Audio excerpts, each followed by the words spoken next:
Hello, this is the Live Wild podcast, and I'm your host, Hilary Rose. In this episode, I chat to Harrison Gardner. He is a master builder, teacher, author, and TV presenter. And I learned so much about adapting and about the material science of things, even though we never talked about it as a science, but the material science of what we're asking materials to do in different settings to create shelter for ourselves. And in the end, that's what we were all trying to do. We were just trying to create shelter for ourselves, whether that was in that slum setting or in the village or back in Australia. Everywhere I went, it was the same goal. And it kind of set me on this trajectory of really wanting to learn as many different building techniques as I could and really understand how all these materials worked, how we could blend them all together, because I definitely grew up in a culture where there was a right way to build a house and there were certain materials that we built a house with. And I see that a lot here in Ireland as well. But I knew from these first few experiences that there are so many ways to create shelter for ourselves.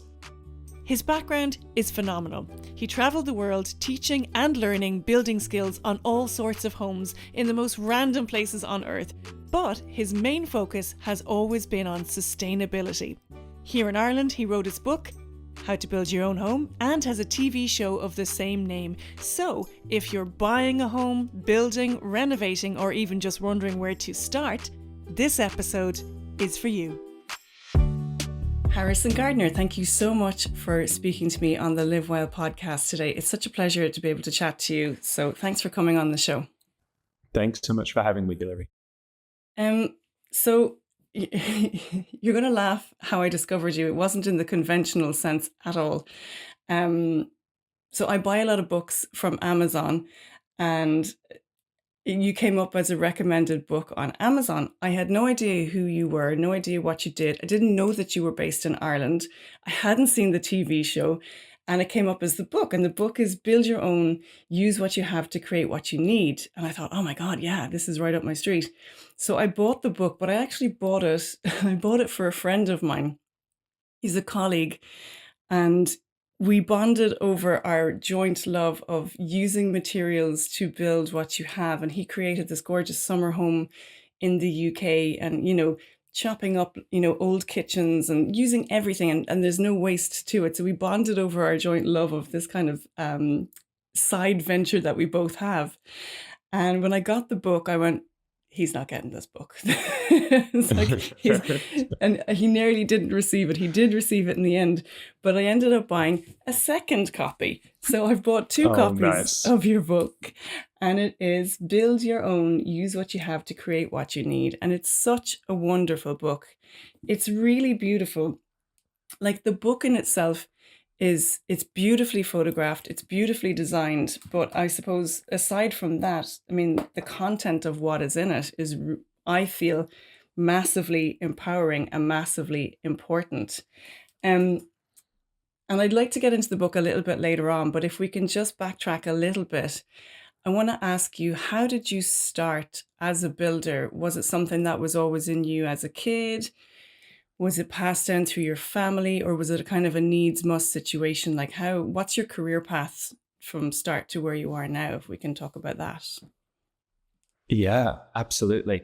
There's many steps to it, so it may take us a second to get there. But and it's really not something I ever thought about until recently, until I've had to start explaining how we got to this point where we're writing books and making TV shows and doing that kind of work and starting non-for-profit organizations.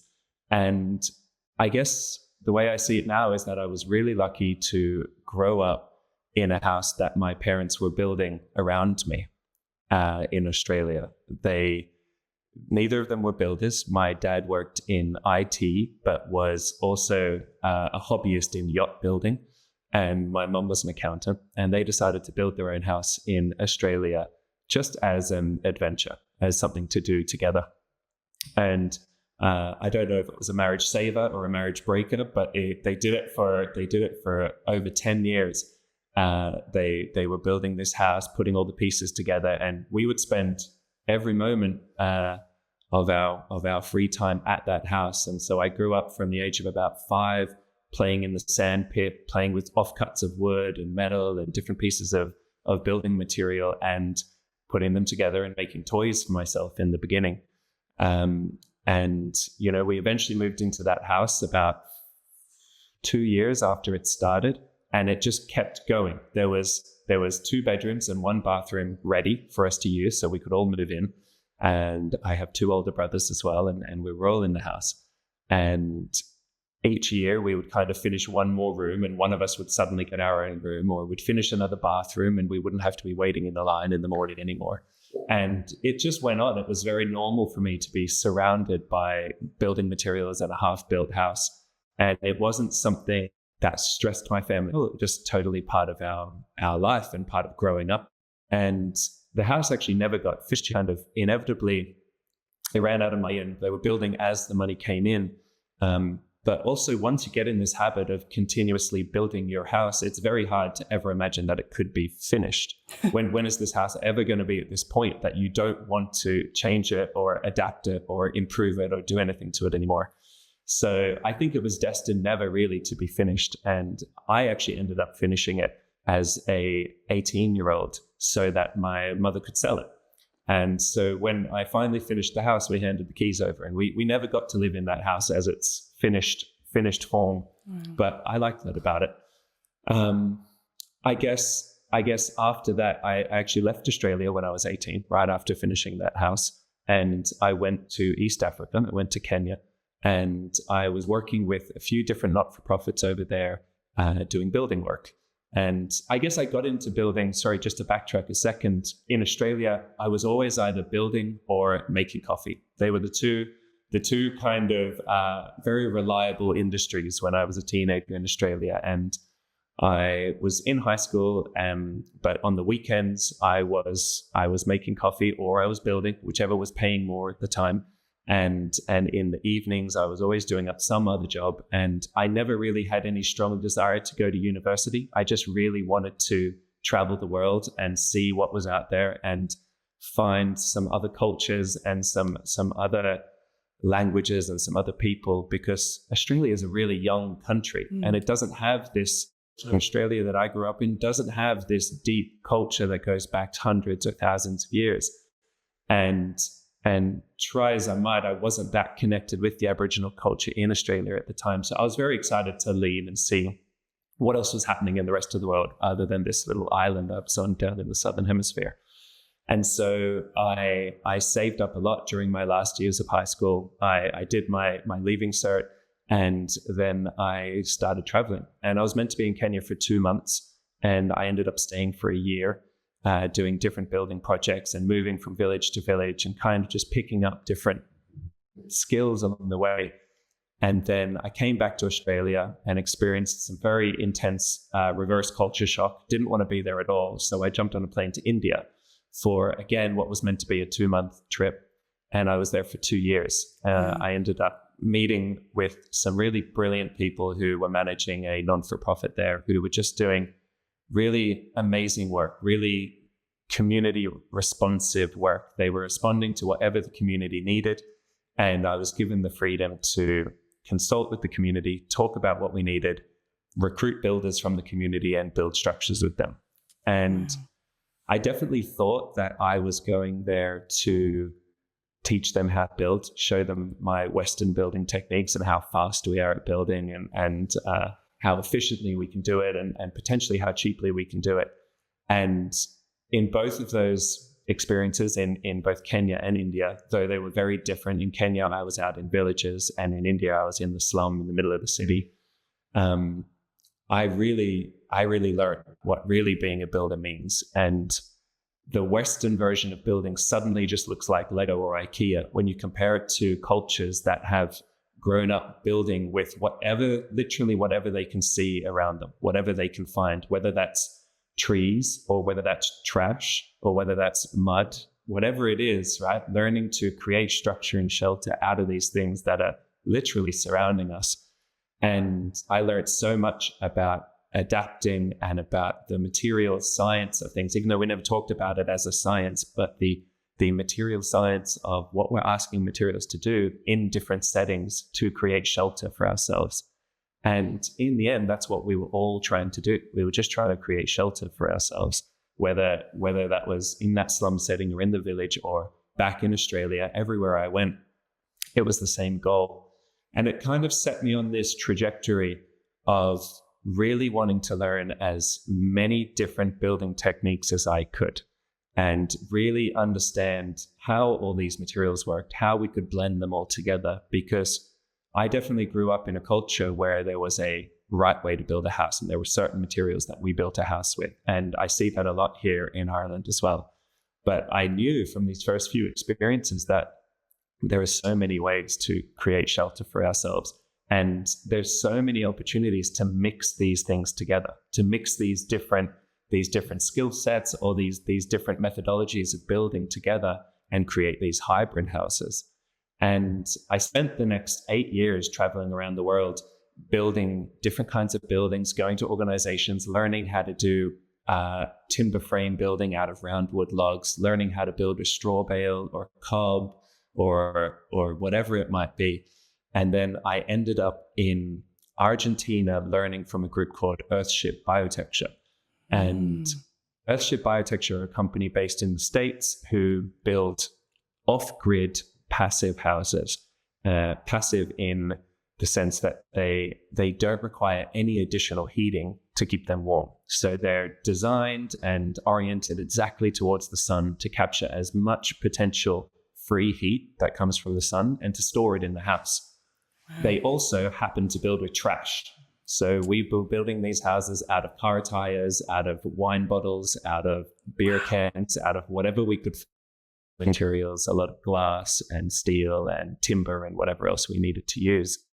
And I ended up really falling in, feeling like I'd kind of found my tribe with that group of nomadic builders as we ended up traveling around the world, building these buildings all over the place. I ended up being a foreman for Earthship Biotecture and was doing Indonesia, in the Philippines, in Australia. And we would show up, pull together a team of people, build a structure in a month or two, and then leave these off-grid buildings. And they were always in the most crazy places because they were off-grid. We had our own sewage systems that we designed and built on site. We caught our own rainwater. We harvested our own electricity. And so they were always in the most wild locations, like a desert island off the coast of Indonesia with nothing else on it but this building we were just putting there. Or like up in the jungle in Colombia where we were bringing all our materials in by boat and then horse and cart and then mule to get them up the hill to the site. So yeah, that was kind of my journey. I did that for years and years and years until I landed here in Ireland. And I think I just I was passing through, I was between jobs. I had no intention of ever being here. Ireland had like barely even like popped up on my radar in the 27 years before I landed here. But I fell in with some really amazing people. It was just after the recession when I was here, and there was this feeling of kind of hope and rebellion and like, we can do this, we can find a way to do this. If we try and we fail, it's okay, it doesn't matter, we'll keep trying it. And I was really excited and encouraged to be around a community of people who were willing to take risks and maybe fail and support each other through those failures and the successes.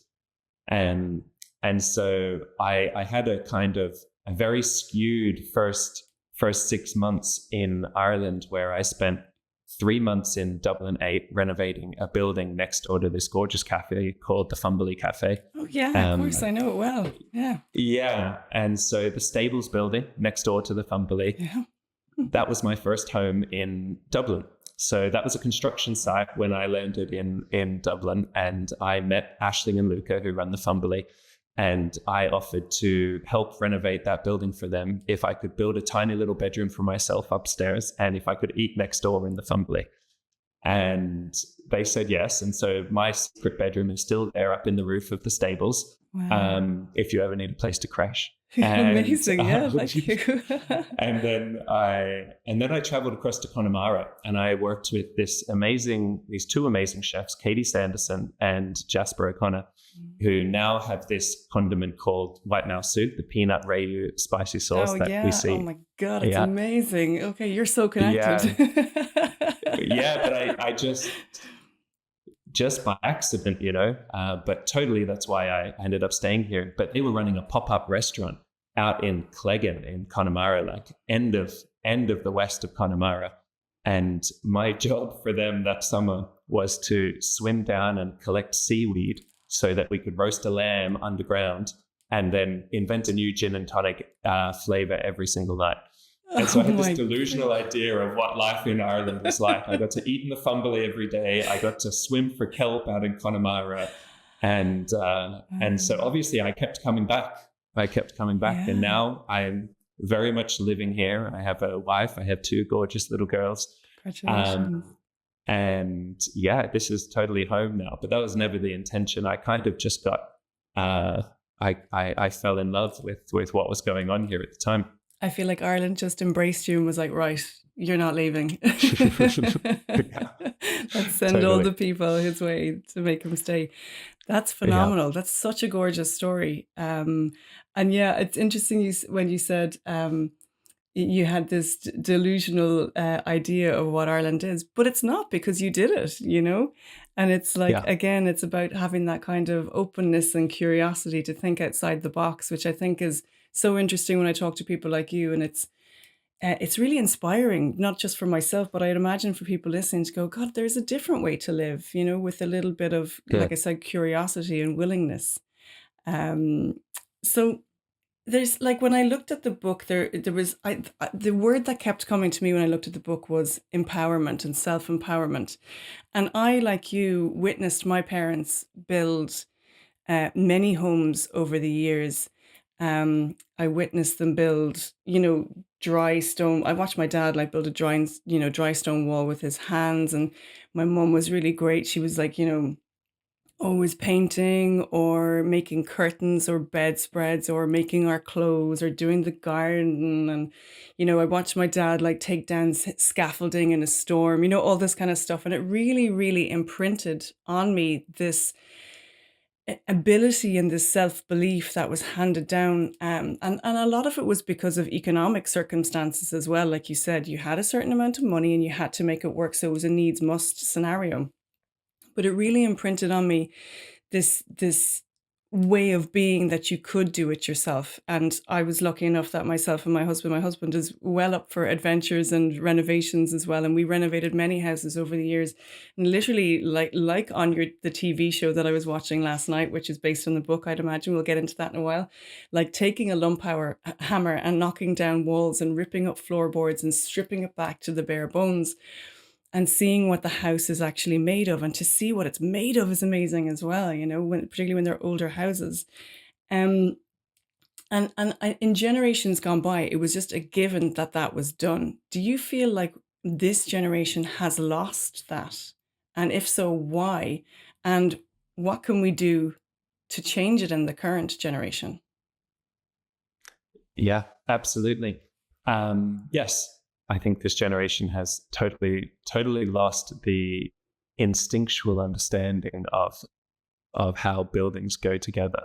That instinctual understanding you have of fixing things around the house, of building stone walls with the stones that are lying there on the ground. Mm. I think primarily because we're not exposed to it anymore.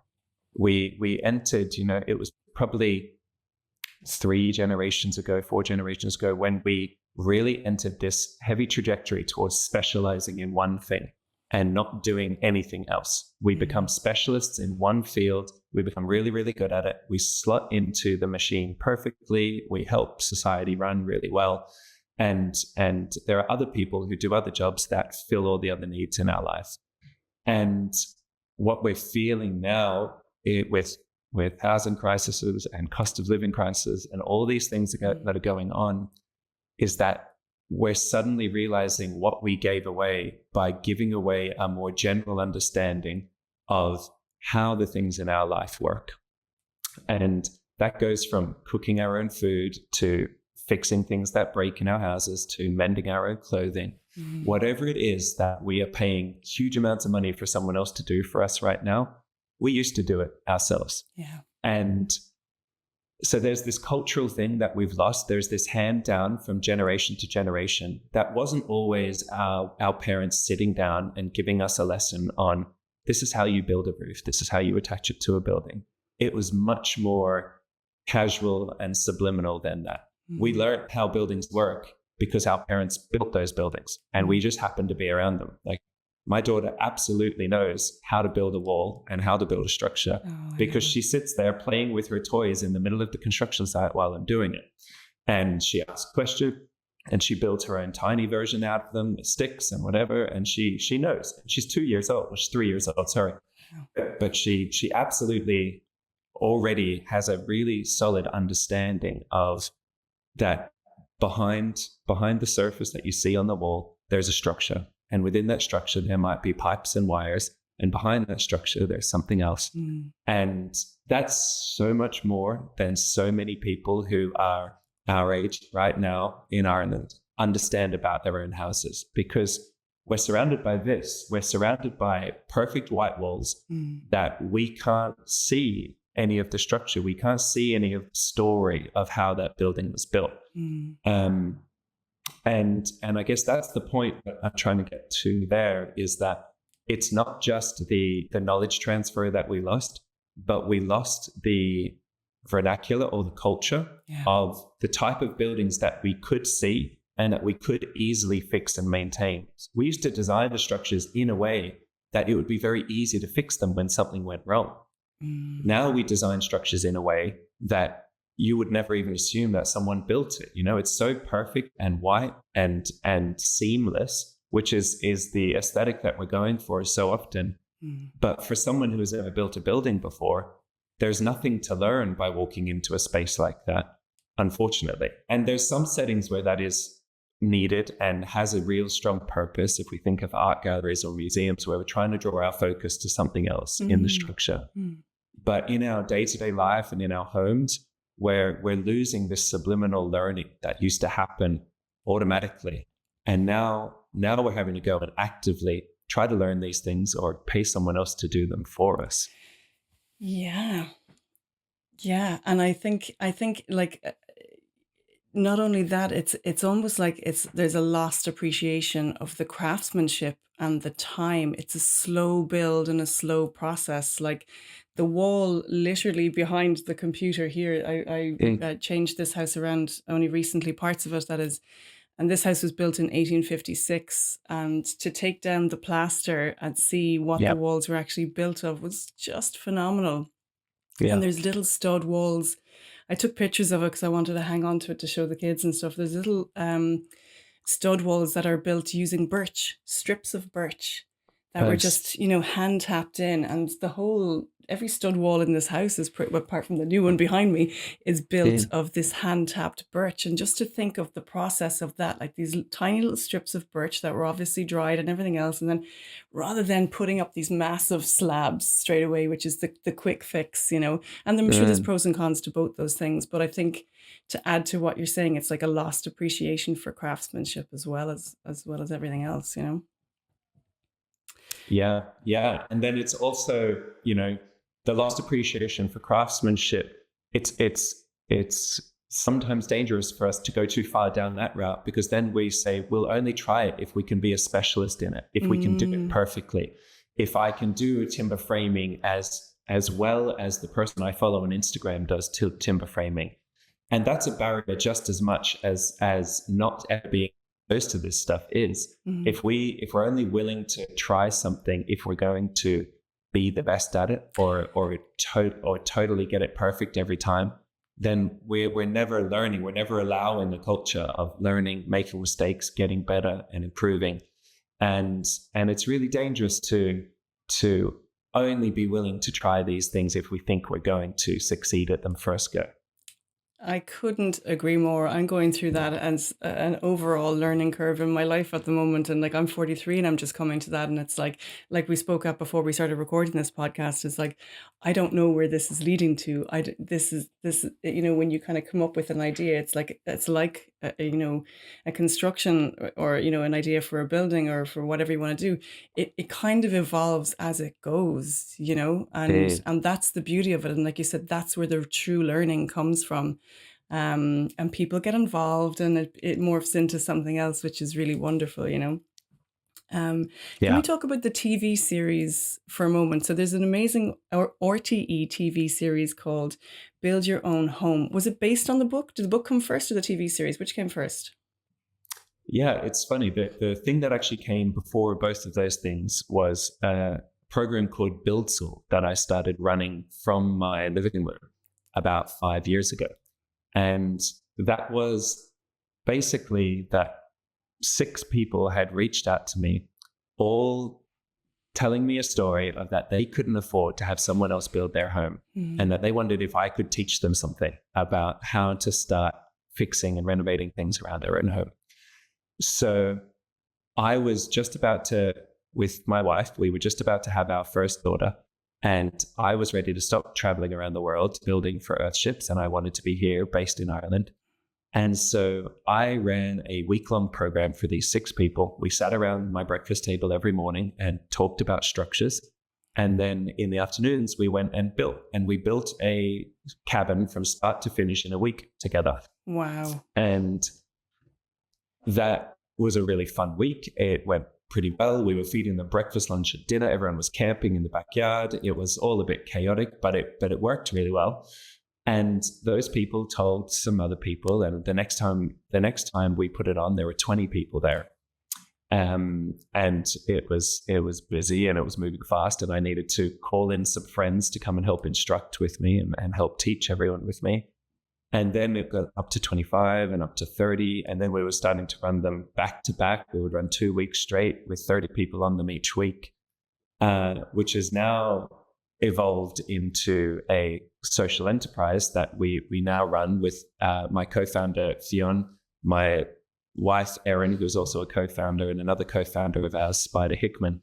And we started this thing called Common Knowledge, which is taking the Build School program and evolving it out into so many more aspects of our life, other than just creating a shelter and home for ourselves, but also all the other parts of our lives that we're currently subcontracting that we might not need to, that we either don't need to be spending that money, or that we're losing the satisfaction that we can get by actually solving our own problems. And that's a huge part to all of this as well, is that it's not just a financial decision, even though that's usually the motivator. Usually a lack of being able to pay to do something is the motivator, which gets someone here to Common Knowledge to learn how to build their own furniture or weld their own pieces of steel together. But what we really get, and the feedback we get from everyone, is that the confidence and the satisfaction that we get from actually creating something ourselves that is useful in our lives, that we get to interact with for years and years to come, that our kids might end up using and making as well. It's beyond cost, right? It's beyond any kind of monetary value that we can put on it. And it's just it's so incredible watching people come here for one reason and leave with a totally different answer to the answer that they thought they were coming here to get. And it's been a really powerful and impactful journey. So to answer your question, the TV show came from the production company reaching out to me and having heard about me via an architect who had come to the Build School program. Wow. The production company reached out to ask if I would do a bit of a cameo appearance on another show that they were making at the time. And I said no, I didn't see any huge value in it, in helping Build School or helping the program that I was running at the time. But we started chatting, and as producers are so good at doing, we kept chatting, and week after week, I'd get a phone call or an email with a different idea or a different whatever. And after 4 months of these ideas bouncing back and forth, they finally asked me, what show would you make? What show would you make that we could present to RTE and see if that's something they would go for? And so I suggested we make a show that was about people building their own houses, that I wasn't coming in and saving the day and building their house for them, that they were learning these skills and doing it themselves and going through all the hardships and all the successes of doing that work. And that's a show that I'd be a part of. That's something that I'd be willing to be there for and help facilitate, because in the end, if we're not teaching people how to look after themselves and do something that they don't need us for anymore, then we're not really giving them anything. We're not teaching them anything that they can't find somewhere else. So that's the show. And then the book was actually originally meant to be a textbook for the Build School program. Wow. So I'd already written a lot of it in very pretty boring textbook format, in my way of talking about building and understanding how the physics and engineering and gravity and everything works on buildings. And when the TV show was in production, we were asked to, and I say we because my wife Erin totally edited all my words for the book. Wow. And helped me sound very eloquent. She also did all the illustrations for the whole book. And a very good friend of ours and my eldest daughter's godfather, Chantalou Starrick, did all the photography for the book. So the reason the book is so beautiful and so accessible is totally because of them and their input on how to make this book something that we can all relate to. And so that was the brief, basically, turn this textbook into something that anyone could understand, that anyone could be inspired by or dive into. And so we really tried to create a book that was layered, that could sit on someone's coffee table and be really nice to flick through and look at the imagery in. That if you wanted to dive a little deeper and start understanding the illustrations, then you could. And if you ever got to the point of actually reading the book, you would learn a lot. And you'd learn a lot about how our structures work and how the building around you works, and maybe even feel challenged enough to actually go and try something and go and make some mistakes and see how these things all fit together. Amazing. Like, I love that even the book was a community project in itself. You know, that's what it feels like. Let's talk about some of the stuff that's in the book at the moment. I want to come back to common knowledge a little bit later on, if that's okay. So again, Sure. like you said, this is on my coffee table. My husband was thrilled to see this. He was like, oh my God. And I was like, this is brilliant. I want to pick out one or two things. I'm going to rope him into some of these things. He won't be too thrilled about that when the time comes.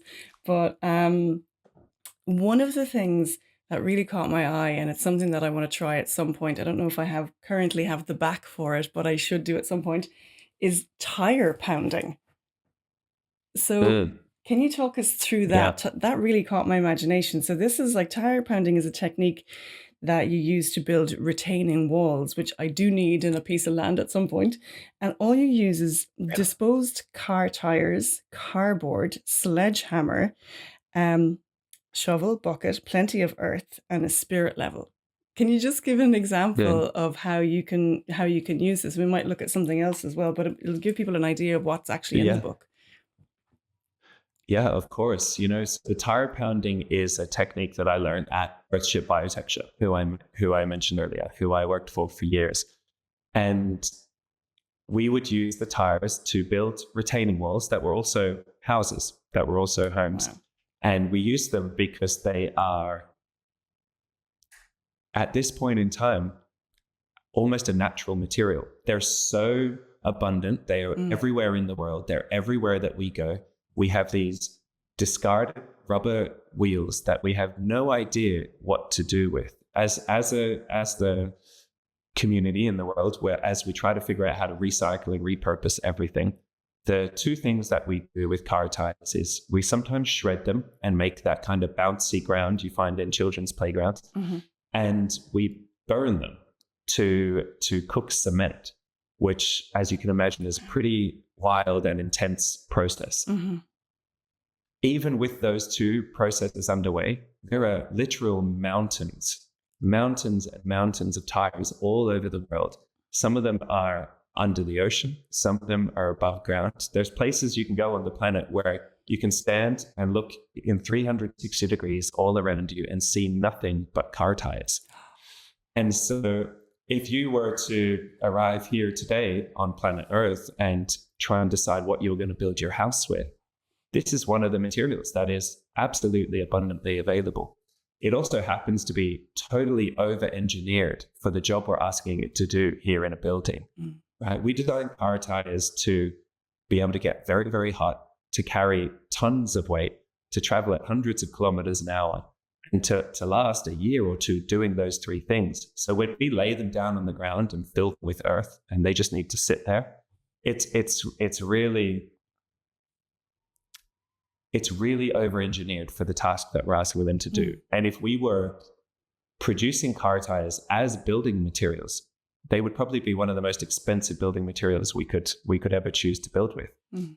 But we're not. They're a waste product. And this technique of filling them with earth, turning them on their side, stacking them like bricks, it's the same thing we do with so many other materials. And we've done it for centuries, probably millennia, where we take the heavy material, we stack it on top of another heavy material.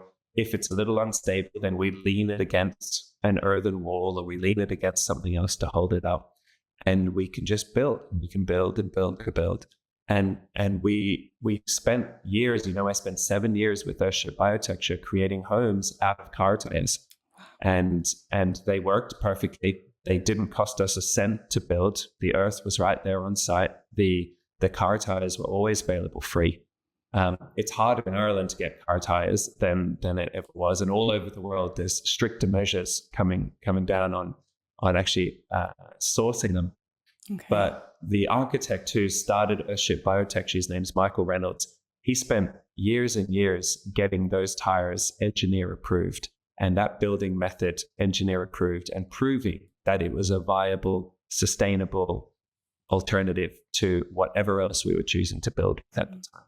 And he did just incredible work, spending months and months in court fighting for his right, basically, to build out of a material that he knew from an engineering and physics point of view was going to work and was going to last a really long time. So it's really thanks to him that I have that it's in the book, and that we can use that technique at all. And there's many countries across the world where that's a engineer approved technique. In France, it's become so almost accepted that banks are happily giving out mortgages for houses built out of car tires now. Wow. And insurance companies are happily insuring them because they've really proven their ability to do the job that we're asking them to do. That was my next question. Like, if you were to build a structure like that in Ireland as your home, would it meet, safety regulations? Would it meet insurance companies? Would it pass that test that you could do it and be able to resell your house in time without coming across issues like that? Hey, if you're enjoying this episode and you'd like to show your support, if you like, you can buy us a coffee using the Buy Me a Coffee app or online at buymeacoffee.com/Live Wild podcast, or just click the link in our show notes, it will take you there. Alternatively, you can also donate crypto to the show using the BitDonate app or at bitdonate.com and search for Live Wild, or just follow the link in the show notes. Either or both those donations really help us make the best show possible. And as always, you can like, subscribe, and share the show with your mates or on social media. Thank you so much for your help. Yeah, so the answer to that in Ireland is it's a little complicated. The way the system works here in Ireland is that if you want to sell a house, then it needs to be insured. Okay, if you want someone to be able to buy, if you want to get a mortgage or a loan to buy a house, the house needs to be insured. That's how the bank protects their investment, which is totally acceptable. And then for it to be insured, it needs to be engineer approved. And the system here for engineer approving any building is that the engineer is actually putting their license on the line when they approve a building. Okay. They're saying from in my opinion, I'm happy to say that this building will stand, will do the job we're asking it to do, will last as long as we're asking it to last. And who's going to be that first person, that first engineer in Ireland who's going to say, yeah, I'm happy. I've seen it. I've seen the studies in America. I've seen the studies in France. I've seen everyone accept that these buildings are going to work.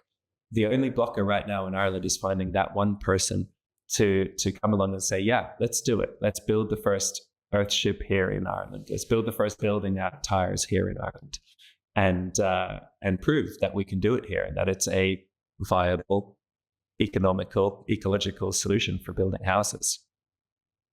I volunteer. Yeah. Wow, that is just so phenomenal. I think that's a game changer. Do you not think? Like, it's a total game changer to be able to do that and empower people to do it as well, using waste materials. Like, there was one article that I read about you, and you were interviewed, and you said that you reckon one could potentially shave a decade or more off their mortgage if they started to roll up their sleeves and do things themselves. That's huge, particularly with, like, obviously, like you mentioned before, the housing crisis, the cost of living crisis, the energy crisis, and our mortgage rate's been hiked up at an exponential rate. So to be able to shave a decade or more off your mortgage, talk us through that a little bit, because I'm sure a lot of people will be, their ears will be pricking up to have a listen to that. Sure, absolutely. Well, it's really just about how much money you save by taking on this task of building your own home yourself, right? And when you hire a construction company to build a home for you, they're assuming all of the responsibility. Okay, they're giving you guarantees, they're giving you warranties, they're giving you the workmanship, and they're probably offering to come back for X number of years to come and repair anything that could possibly go wrong or anything they might have done right. In an ideal world, but that's what we're buying when we pay a construction company to do that work for us. So when I say we can shave time off our mortgage, it's about taking on some of that. If even without doing any of the work yourself, if you decide to be your own project manager, to build your home using direct labor rather than hiring a company, right? You're now assuming that responsibility, that overarching responsibility of delivering the project on time, making sure that everything's done in the right order at the right speed, and that everyone shows up to do the jobs they're going to do. And so with that responsibility, right, is going to come some pressure and some stress. But straight away, it's about 30% of the entire build cost that you're taking off by doing that. And so you've got to weigh up what's more important for you, right? You've got to decide how you can do it. Once you realize the amount of things that we can actually do ourselves with a tiny bit of training, you start wondering what else you could do. You start wondering, like, what other things can I do? And when you're project managing your own building and you are actually really assessing every single line on that invoice, and you realize that you're paying someone to sweep up at the end of the day, and that you pay that person to do that for 3 months or 4 months, that's a huge chunk of money that you're paying to have someone sweep the floor of your house that you do every single day in the apartment you're renting while you're waiting for your house to get built. It's a skill that we have. It's a skill that you can totally do. And it's again, this is not a criticism to construction companies. They're doing the job that we're asking them to do. They're managing the whole project. They're taking responsibility for everything. And there is no shortage of people who need construction companies to build their houses for them and who want that.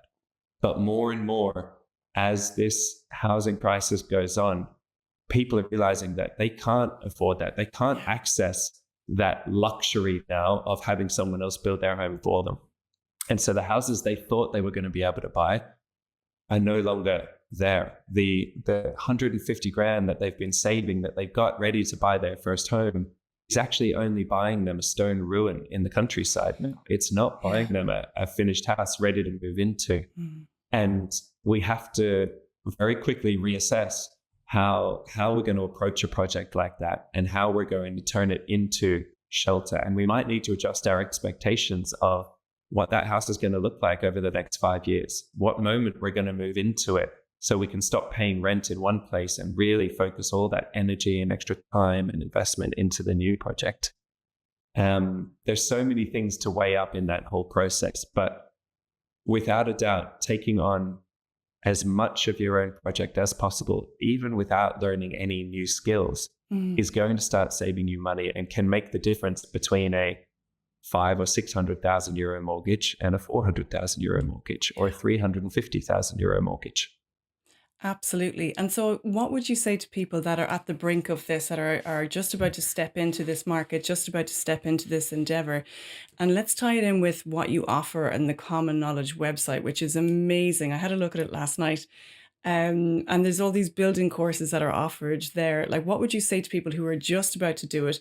Maybe they can't do your course. If they can, well and good. It's something that I probably would like to do at some point, maybe next year. I thought it was amazing. What advice can you offer them? I guess what we're trying to do at Common Knowledge is give people the tools and the information and the skills to make their own decisions about how their project is going to proceed, how much of it they're going to be involved in, and which parts they want to completely subcontract. Now, there's obvious parts to a project that legally we need to subcontract. We need the electrics and the plumbings done by certified licensed electricians. And that's fine. That's one of the things that we say, yes, absolutely, someone else should do that. A lot of people are going to get the roofs totally subcontracted as well. It's dangerous. We're setting up scaffolding. It's a very important part of the building that if there's a problem, it can have disastrous effects over the rest of the building. And there's all these different levels that we can choose to engage. So when someone comes to a Common Knowledge course, we'll have over 600 people come this year. 600 private homeowners who are coming to have a better understanding of how construction projects work, how their houses are built, and what the process is in going from foundations to turnkey. And a lot of the people who are leaving Common Knowledge are not going and starting their project and picking up a shovel and getting building the next week, but they're learning the language that they need to be able to talk to their engineers, to talk to their architects, to get in arguments with their family members and actually fight for the kind of building that they want or the kind of home that they want to live in. They're learning the language that they can confidently walk into a hardware store and try and have a conversation about what materials they need, how much of it they need, how they're going to get it to their house. There's so much fear around the unknown of the construction industry, of how houses are built, how we interact with suppliers, how we interact with professionals. And this language of architects and engineers and builders has evolved over the years as everyone becomes more specialized, that the average person listening to a conversation, even though that conversation might be directed at them, might not understand 20 or 30% of the words or the ideas that we're putting forward there.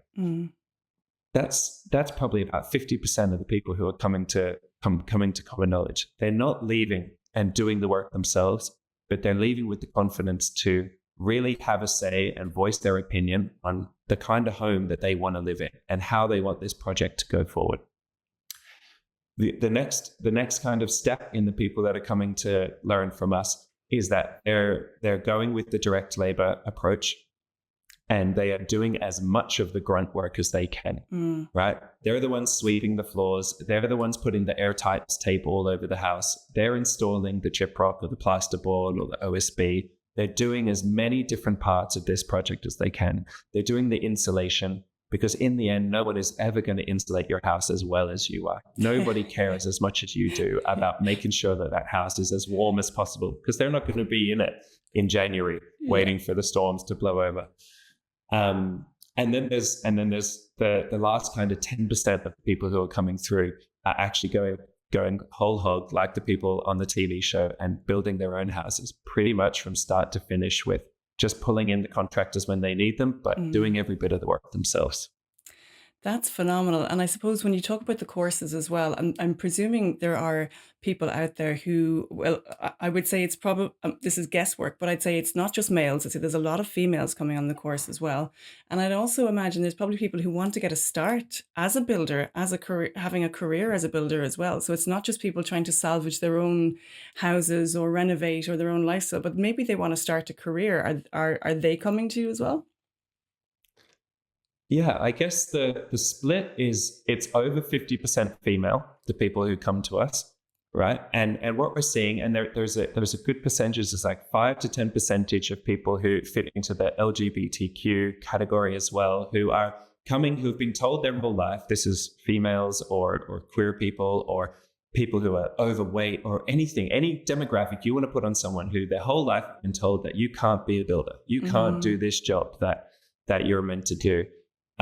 We get those people coming here. We get the people who don't fit this ridiculous stereotype we have of what a builder looks like in Ireland, because that's a lie. That's not a real thing. There is no one way that a builder looks. A builder doesn't look like me or look like you necessarily, or a builder looks like both of us. Yeah. You know, it's something that we all used to do and we all used to take part in and we all used to know a bit about. From a professional point of view, we get a huge mix. We have a lot of private homeowners who are coming from all different sectors. And then we get quite a few engineers and architects who are coming to get some hands-on experience in the industry that they're working in to make them better at doing their job back on the outside world once you leave this experience in this course here at Common Knowledge. And we get really amazing feedback from the professionals in the field who are coming and learning with us, with the mix of theory and practical and how we're tying all of these things together. To be honest, we don't get a lot of people who are coming and who are wanting to join the building trade. Okay. Right? Those people are generally going straight into apprenticeship programs, which, to be honest, is where they should be going. That system is set up. That's there, ready for them. All the funding is there. We're having to do this system or this course kind of on the fly. We're not allowed to call ourselves a school. We're no longer a limited company. We've set ourselves up as a social enterprise because it's the closest thing to what we're trying to do. And what we're trying to do is empower people to create better lives for themselves, right? That's the goal. That's the mission of Common Knowledge. And we believe that the way we create better lives for ourselves is by learning how to do things, learning how to solve our own problems, learning how to identify those problems, and then feeling confident enough to go and find the skills that we need to actually solve it and actually do it for ourselves. And I really see us much more in this realm of working for everyone who doesn't fit into the box. Beautiful. Right? For everyone who feels like a little bit of an outsider or has this inkling that they want to try something that they don't think they're actually meant to do, that they're actually meant to be a part of. And that's really where all of our courses are designed to give us practical skills to take home that are going to save us money and bring us joy in being able to do something that we couldn't do the week before. And I love that, but I think it's also, I mean, what strikes me on the ethos of the website is not just about the individual thinking outside the box, but it's also about bringing them together as a community. And one of the articles on the website, it mentioned Mehel, which is such a gorgeous old Irish tradition, and that is bringing the community together to help each other to build your house, your community, your livestock, your land, farming, cooking, everything together. And it feels like we're stepping into that again as a community, which means decentralization of a lot of the really built up cities or urban areas to bring us back together. I wanted to ask you a little bit more about Earthship. And it struck me as we were chatting about it that, you know, working with a company like Earthship and all the experience that you've garnered and working with all these natural materials, it kind of struck me that for me, that would feel like a very spiritual process. Did you find that a spiritual process, or was it purely from a practical standpoint for you? Yeah, I guess I would never use that word to describe it.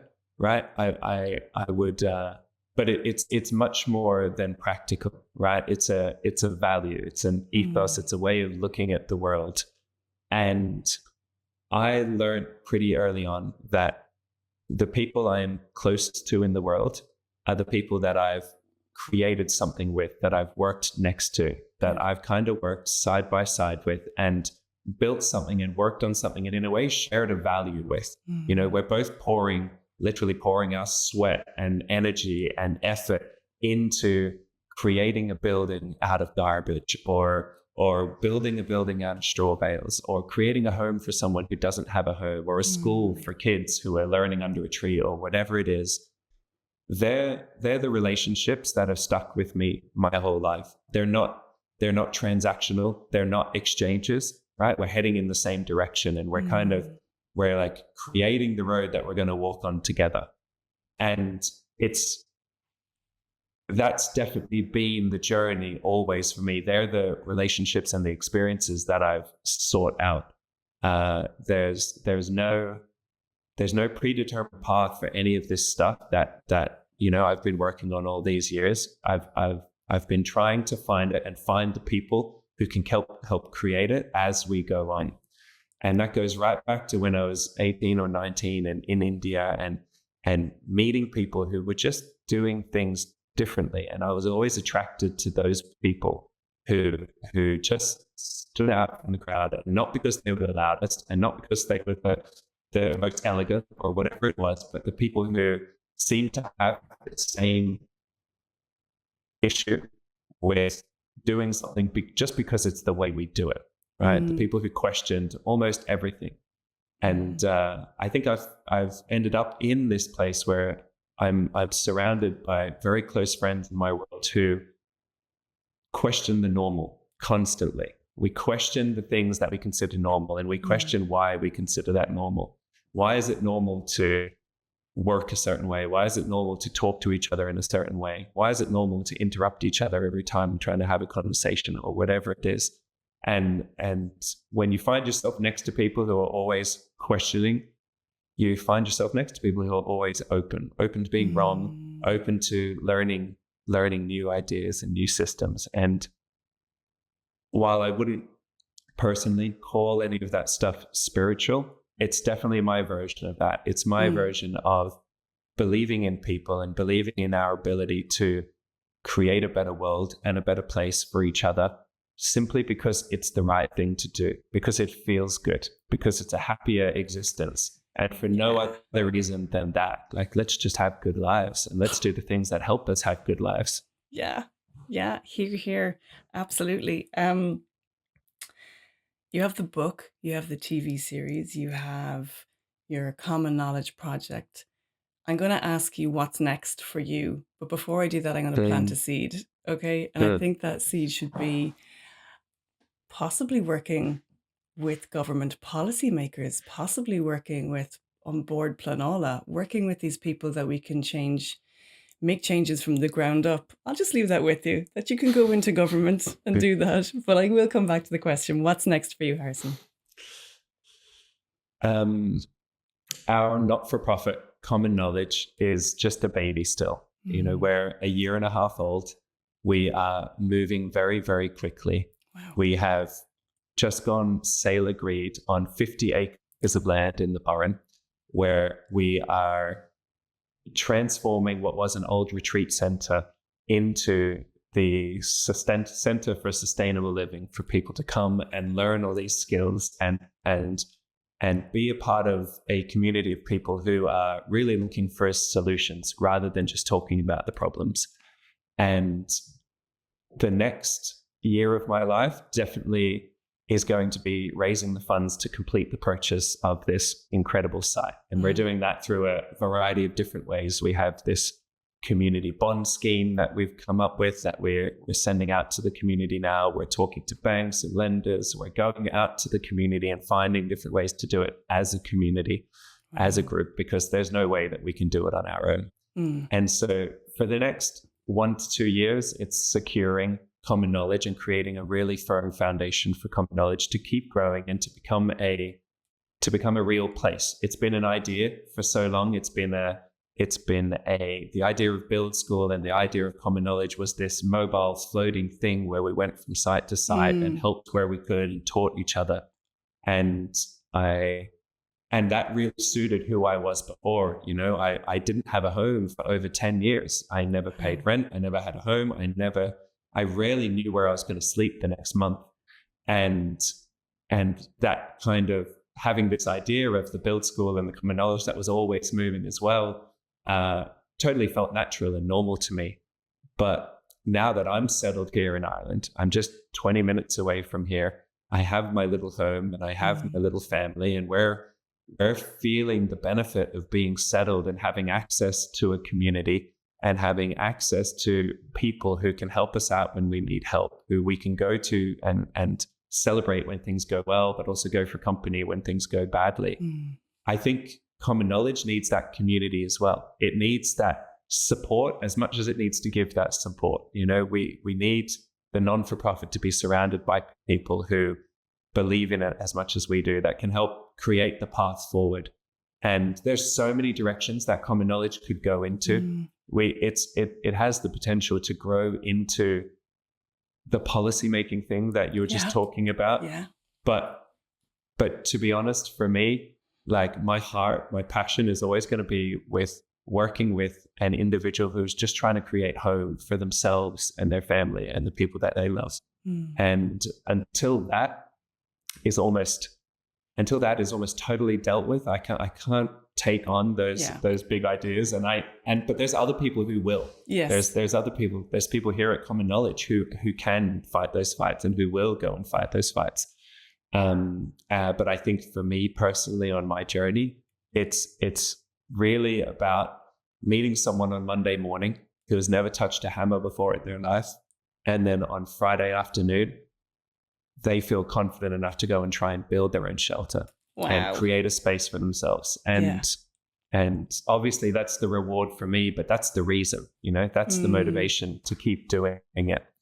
I think the dream would be at this point, you know, you kind of list off these things, the book and the TV show and Common Knowledge and everything that we're doing. The goal is really just to make ourselves redundant. You know, this idea of skill sharing, this idea of teaching each other what we know, all these things we teach at Common Knowledge, they're not ours. It's not my information. My book is full of other people's information, other people's idea. It's full of science and physics and research that other people have done. It's not mine to own or hold, but it's our job to share it as much as we can. And if we can create a culture of sharing peer-to-peer, of when we know something, share it with the people around us who don't know it. When we don't know something that we feel comfortable and okay with going and asking someone to teach us how to do that thing. And if we can really create this culture where it's okay to be a student and it's okay to make mistakes and it's okay to do something kind of badly the first time and then do it a little bit better the second time. And then the 100th time you do it, you're going to be amazing at it.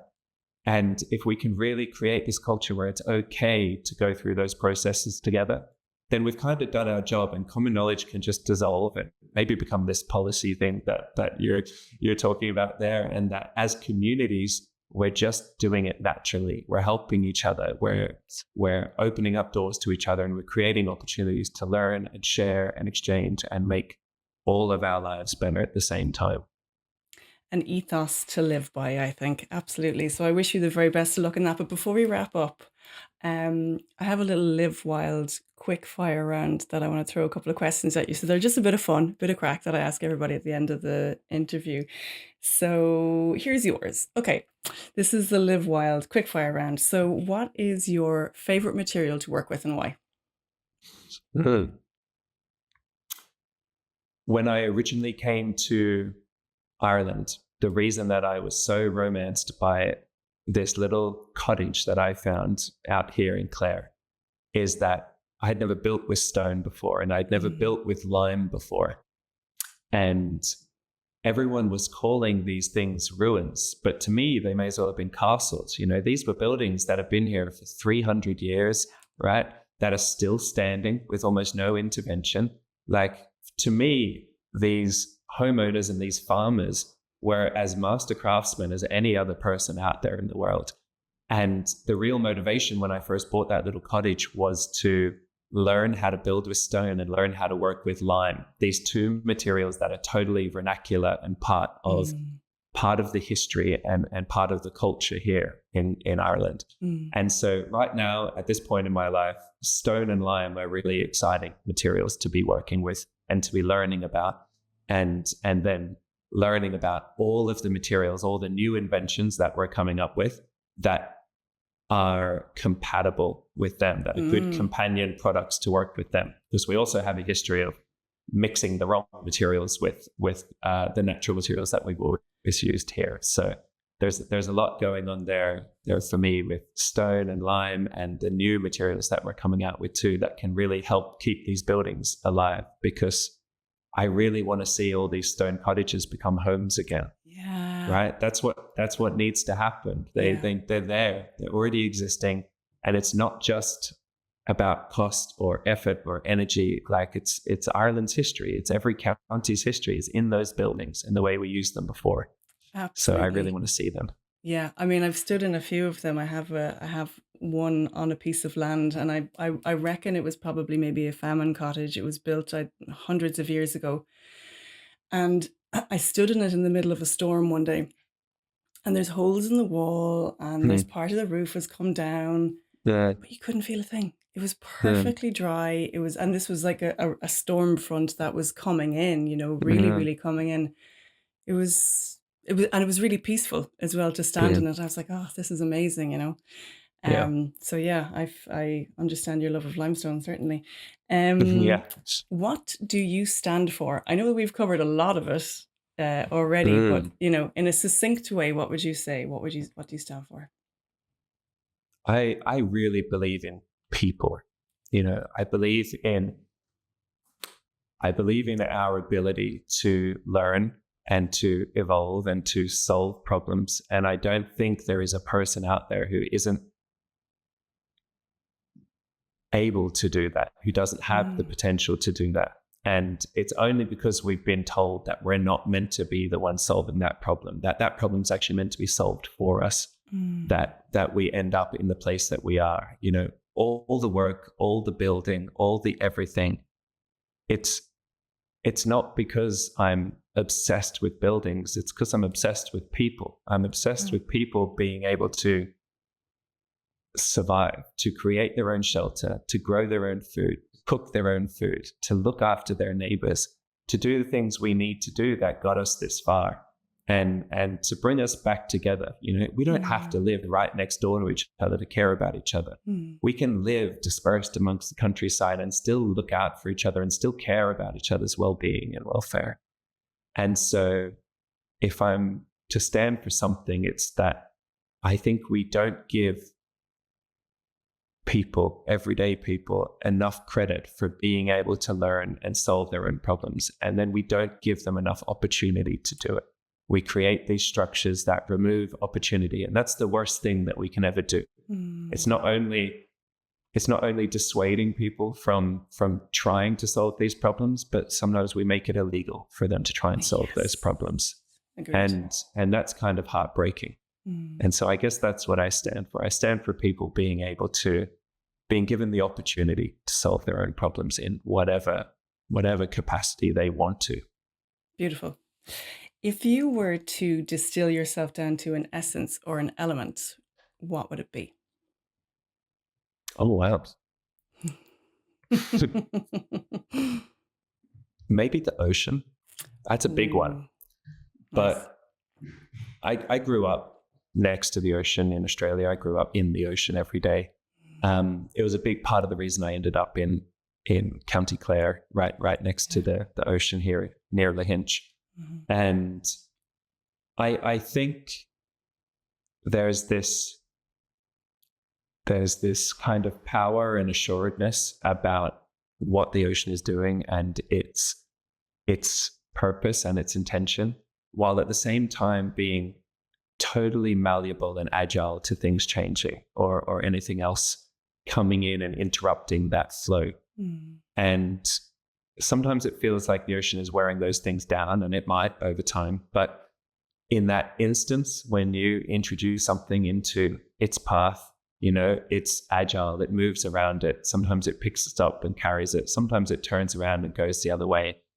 And I think that agility, while not being like flightish or flirty or anything, but actually being really clear on the path and the journey that we're on, but being able to be agile enough to move around the obstacles when they land in our way feels kind of relevant to me. I've never had to answer a question like that before. There you go. You'll be thinking about that for the day. Yeah, go with the flow. That's it. What's the wildest thing you've ever done? I've had a multitude of answers from many people on this podcast, so you can take it whichever way you want to go.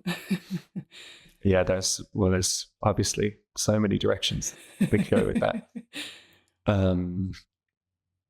Yeah, sorry. So I guess there's a version that's going into all the reasons I broke so many bones when I was a kid and all the reasons I did whatever, right? But I think really starting a family and having children is the wildest thing that I've ever done. And I hope that doesn't sound like a cloud at all, but it was really it was the most surprising experience. I somehow, and it's funny, I almost blamed the world around me for no one ever actually telling me what that experience was going to be like, what it was like to be with someone who was having our baby and then having that child in our life and growing up with it. It's been the most consistently surprising and unpredictable journey to get us to here, and something that I think there's absolutely no amount of preparation you can do for it. And yeah, it's not something that in my whole life leading up to being in Ireland that I ever entertained or I ever thought was going to be a part of my life. I never actually imagined myself with a family. I was always this nomadic builder traveling around the world, just doing whatever came up. And starting that journey has definitely been, one of the most fruitful and beneficial and like constantly surprising parts of my life that has really, really helped me focus all of my time and energy. It's made me focus the resources that I run out of the most, and because I want to spend so much time with them. So I don't have any time for a project now that isn't on this path of empowering people or hanging out with my family and playing with my daughters. They're my two things. And so it becomes very, very easy to say no to things that aren't on the actual path or in the right vein of what we're trying to achieve. And I think before having something that felt so important in my life, it was really hard to say no. Before then, I felt like to be open to everything, I had to say yes to everything. And really now I probably say no to almost everything, and I say yes to the things that are going to make the biggest impact or have the biggest change. Brilliant. Yeah, I felt the same the second I had my son.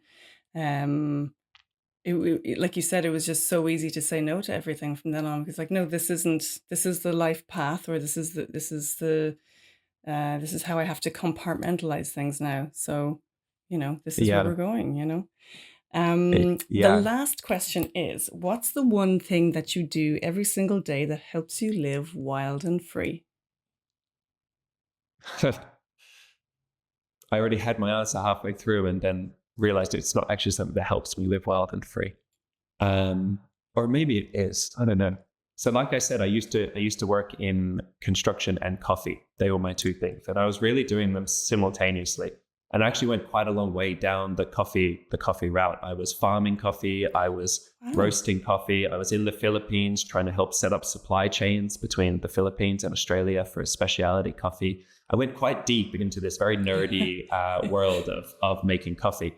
And then one day realized that I couldn't have that be the culmination of my life. I couldn't invest my whole life into coffee. And as much as I love coffee, for me, it wasn't important enough. It wasn't changing people's lives enough. And so I dropped it. But ever since I hit the road, basically, when I was 18, I've traveled around with this little AeroPress. It's actually right here next to me. It's like never really more than a meter away from me. And I make my coffee in this thing, and Amazing. I grind my coffee in this little grinder by hand every day. And I carry fresh beans around. And it was this stability that allowed me to be anywhere in the world, whether I was in the mountains in Malawi or in the jungle in Colombia or on a desert island. Literally all I need is hot water, and I can have this little ritual and this little sense of home. And I really think it's what allowed me to be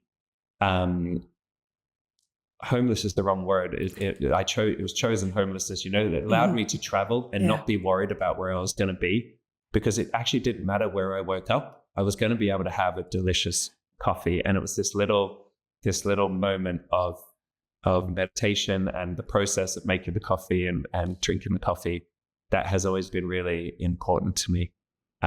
So I think that's really the only thing I can think of that I do every single day. And it really allowed me to feel at home anywhere. That's amazing, because it's almost like this little ritual of coffee was what anchored you no matter where you were and no matter what you were doing. So that's a ritual in itself, Harrison, thank you so much for taking the time to talk to me today. I'm fascinated by the conversation. I'm fascinated by the work that you do. I think it's really important. So thanks for taking time out. I'm of no doubt what is a very, very busy schedule that you have. So thank you. You're so welcome, Hilary. Thanks for having me. Thank you for being here. We hope you enjoyed listening as much as we enjoyed making these episodes. Thank you, as always, to our amazing guests.